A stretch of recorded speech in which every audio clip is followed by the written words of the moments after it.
नहीं, बस इतना कहा, प्यार सच्चा हो तो मुझे छुपने की जरूरत नहीं होती।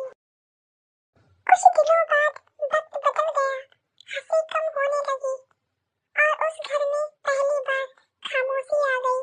जंकुक का सपना था बाहर पढ़ने जाना और ताए उसे डर था अकेले रह जाने का। एक छोटी सी बात पर दोनों की लड़ाई हो गई। ताए ने कहा, तुम्हारा सपना मुझे छोड़कर ही पूरा होगा क्या? जंकुक बिना कुछ बोले चला गया और पहली बार ताए की आंखों से आंसू गिरे। और दूसरी तरफ जिमिन ने सुना कि योंगी उसे इग्नोर कर रहा है, पर सच ये था कि योंगी अपनी फैमिली प्रॉब्लम से लड़ रहा था। जिमिन को लगा प्यार कम हो गया और योंगी को लगा जिमिन समझना ही नहीं चाहती। अब कुछ दिन बीत गए, दोनों एक दूसरे के पड़ोसी थे, पर ऐसे रहने लगे जैसे कोई अजनबी हो। अंधेरे घर में नामजोन और जिन भी चुप थे।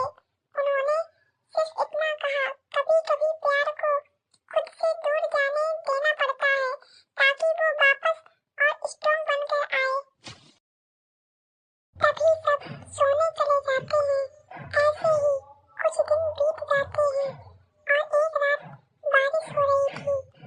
ताए अपनी छत पर खड़ी थी और जिमिन कमरे में चुपचाप रो रही थी।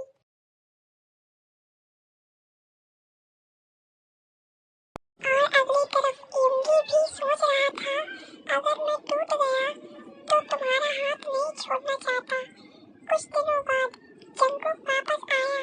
वैसे मैं बताना भूल गई, जंकुक ताए को छोड़कर पढ़ने चला गया था, पर वो वापस आया और ताए से मिलने गया।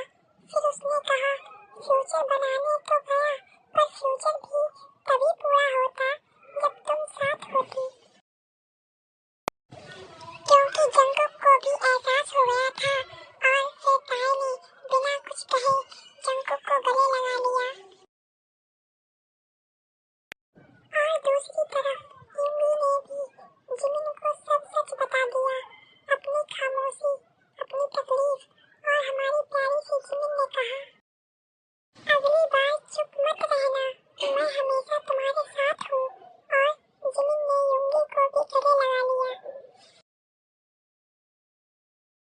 उस घर में फिर से खुशी आई। नामजोन और जिन मुस्कुराए और बोले, अब ये सिर्फ एक घर नहीं, प्यार की एक मिसाल है। और जो प्यार रोया हो वही प्यार मुस्कुराने का हक रखता है।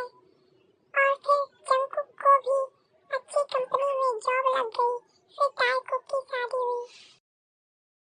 आगे का पार्ट देखने